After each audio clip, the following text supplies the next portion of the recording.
নমস্কার সকলকে, আবারও একটি নতুন ব্লগে স্বাগত। তো চলো, পাস্তা বানাচ্ছিলাম, তো সেটা একটা ভিডিও করে নিয়েছি। এখানে পেঁয়াজ কুচি, টমেটো কুচি, লঙ্কা চেরা আর পাস্তা মশলা।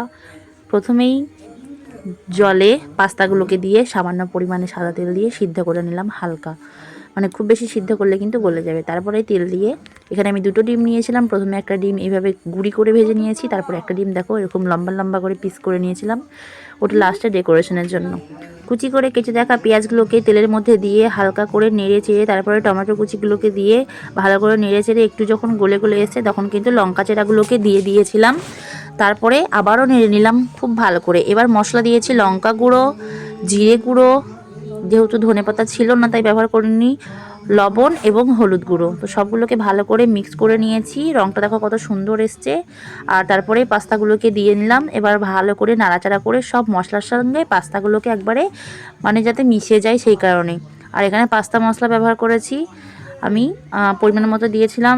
বেশি দিলে কেমন লাগে খেতে, আমার ভালো লাগে না। তারপরে সামান্য পরিমাণ জল দিয়েছিলাম, যেহেতু তলাটা একটু লেগে লেগে যাচ্ছিলো। তারপরে দেখো, আর আমি জলটা দিয়েছিলাম কারণ পুরোপুরি বেশি ভাজা হয়ে গেলে আমার খেতে একদমই ভালো লাগে না। আর সর্বশেষে দেখো আমি যে ডিম ভাজাগুলো করে রেখেছিলাম সেগুলো ওখানে দিয়ে দিয়ে ভালো করে মিক্স করে নিয়ে পরিবেশন করে দিলাম সস এবং উপরে কিছু ডিম ছড়িয়ে দিয়ে। এই ভিডিওটি এখানেই শেষ করছি। কেমন লাগলো জানিও। ধন্যবাদ সকলকে, পুরোটা দেখা।